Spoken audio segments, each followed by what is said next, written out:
Hi guys, this is Dr. Pawan and today I'm here to talk to you because you have 60 days to go for your NEET PG exam, right? Yeah, so let's kind of start talking about it.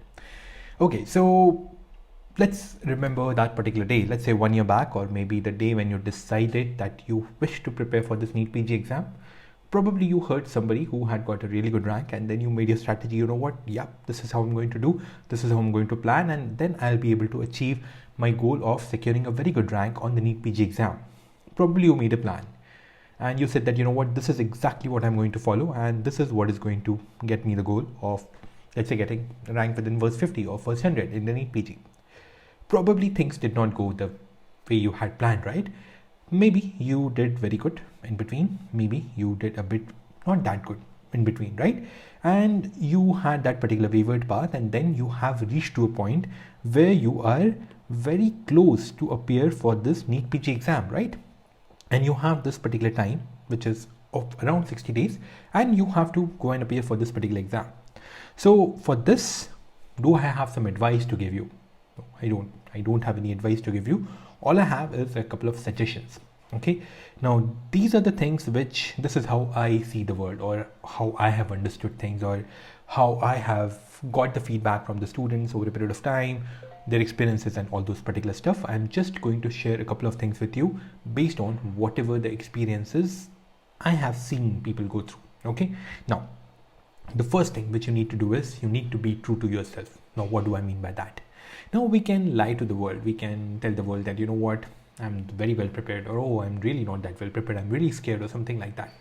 But you cannot lie to yourself. So what I want you to do is I want you to sit by yourself, let's say in your room, or let's say in your kind of your place, okay, with your me time, and I want you to do some self-introspection.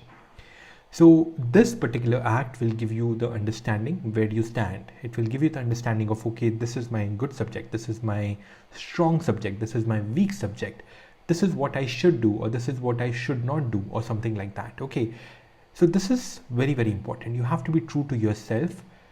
If at all, let's say you have not prepared that well for like last 1 year, and then you expect that, you know what, in this 60 days, I'm going to give everything I have and I will secure the rank of 50. Probably you are acting a bit delusional.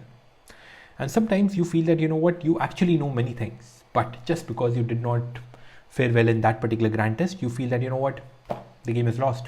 All I can do is prepare for the next time, or something like that. So don't be underconfident, don't be delusional, be true to yourself. And this particular act we are doing because we want to understand where do we stand out of those 19 subjects, what are our weak areas, what I can do good in the next 60 days in order to improve my rank or improve my performance, or something like that. Okay, so that is something which all of you should do. Be true to yourself.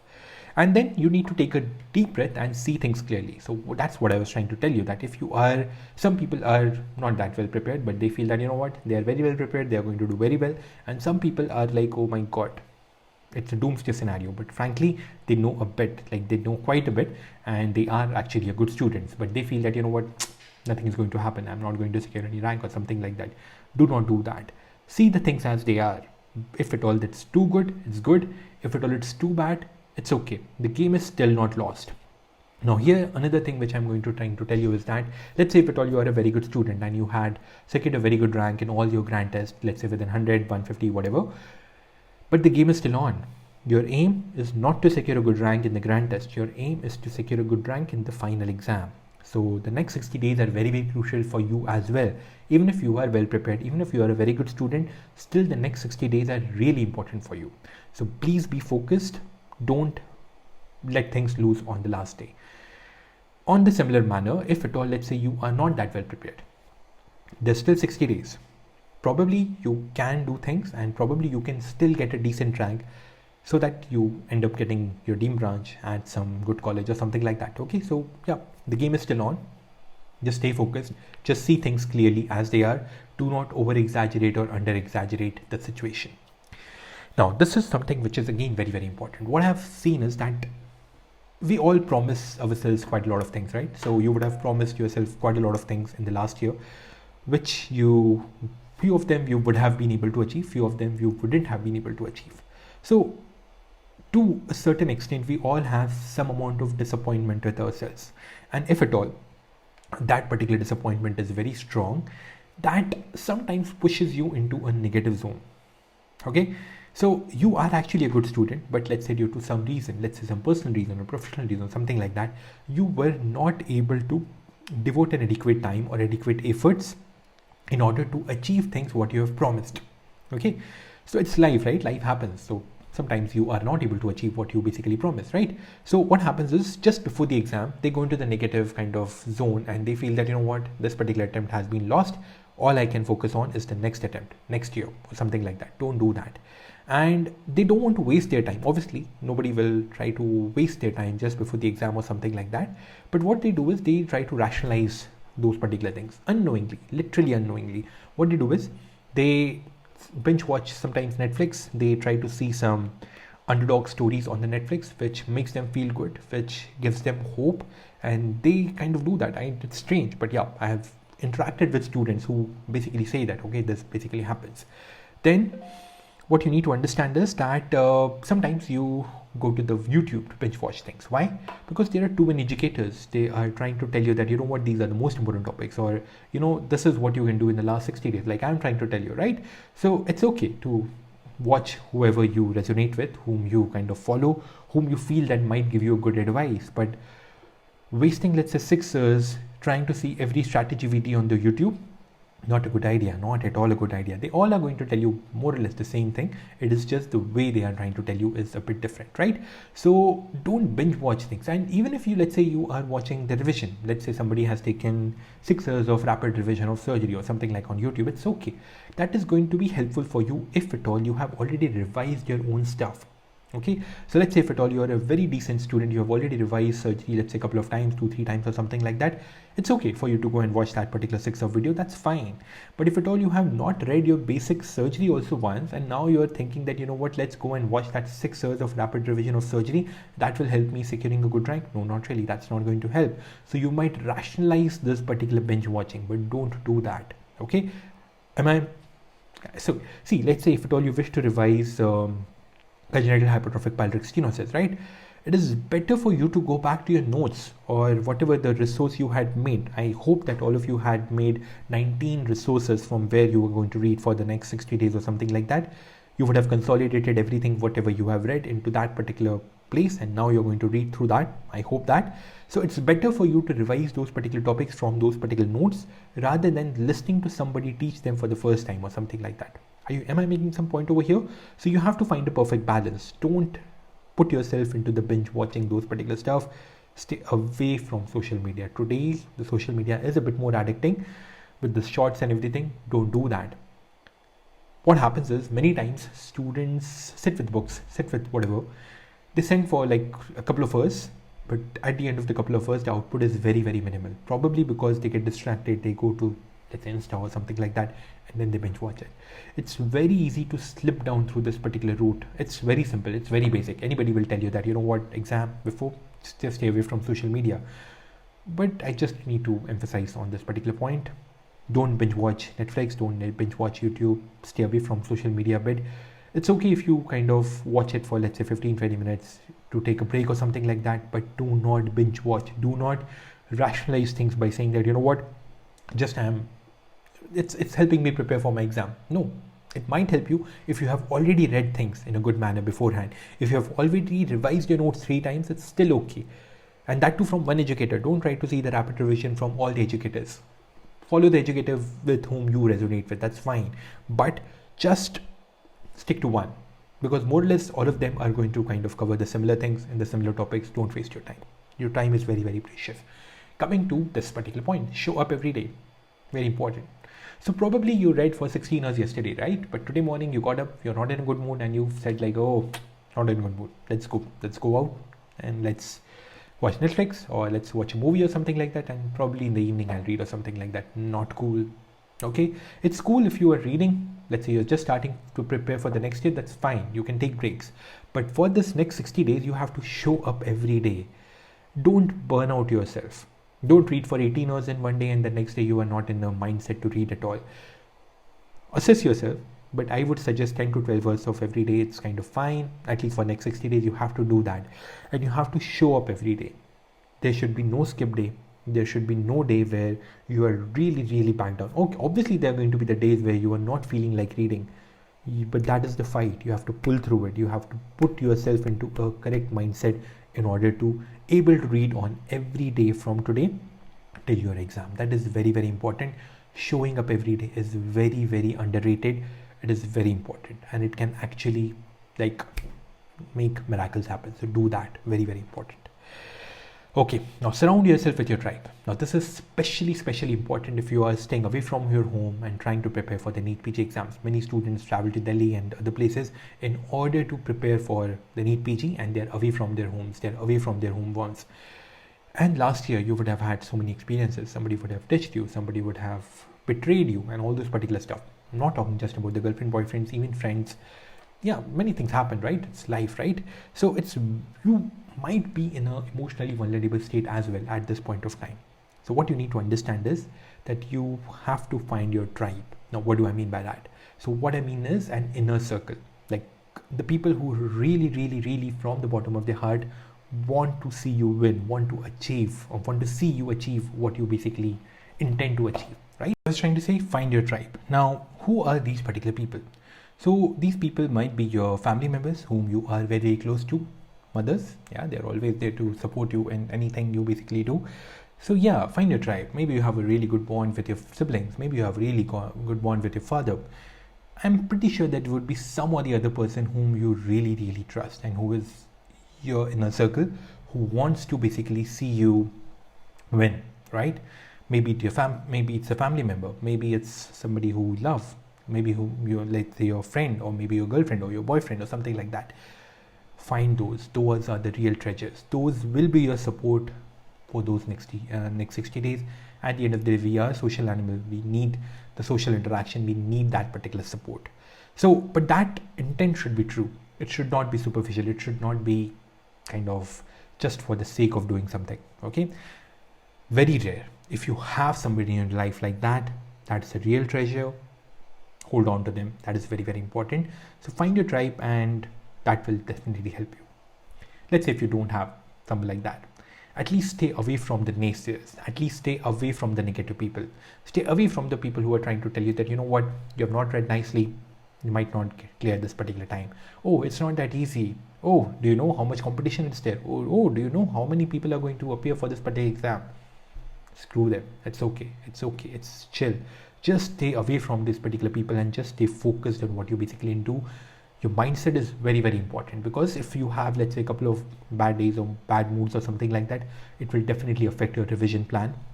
So yeah, that's very important. And lastly, keep your cool. Okay, so this is very important. So I have seen many students who are really good students who have studied a lot for the entire year, but towards the end they basically have that feeling, you know what, I'm going to have a blast, I'm going to like have a really good rank or something like that. They become a bit overconfident. So you have to stay grounded. Very important.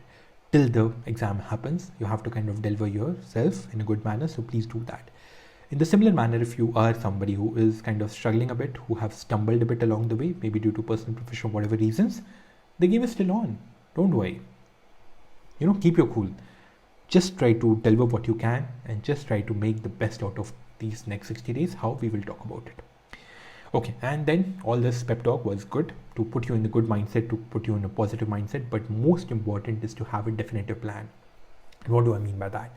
So let's say if at all you are a student, I'm a student, my biochemistry is very weak, but you have literally aced it. So probably you can revise that particular biochemistry in Monday. I might need, let's say, 2.5 days to revise it.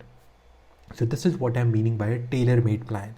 But if I just go revising this today, revising that today, okay, today I'll revise the Krebs cycle, okay, tomorrow I'll read the cardiac cycle, and yeah, day after tomorrow I will read the cardiology from medicine or something like that. No, it's not going to work. You should have a definitive plan.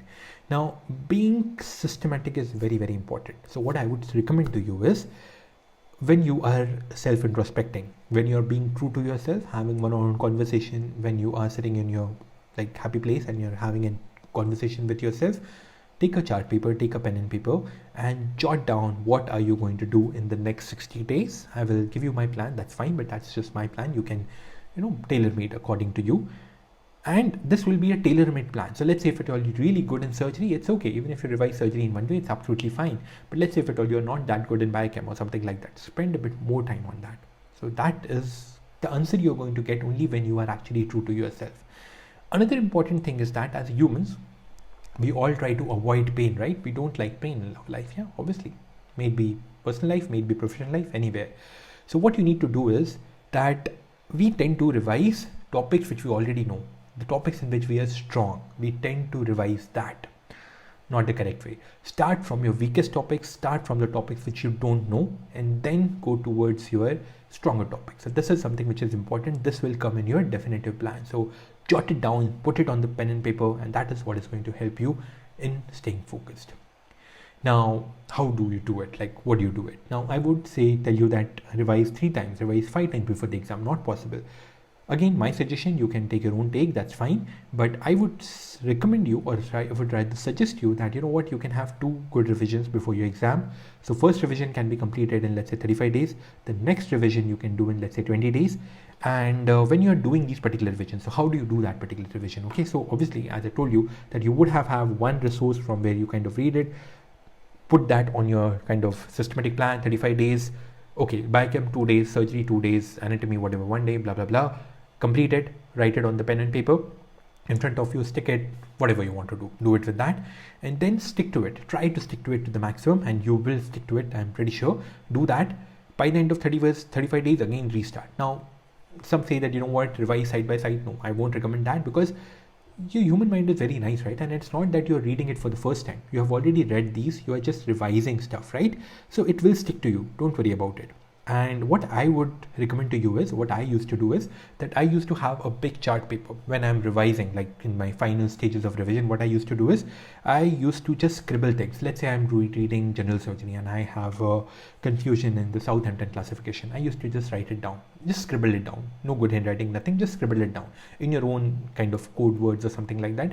And I used to have 1 or 2 sheets every subject, which I used to refer to in these last 5 days. Okay, so in these last 5 days, obviously you're going to revise other things as well. Let's say you have some list of the syndromes or notes or whatever, like whatever is your weak topic. Let's say you have to revise Krebs cycle, because you're not able to revise it in the last 5 days, you can do that.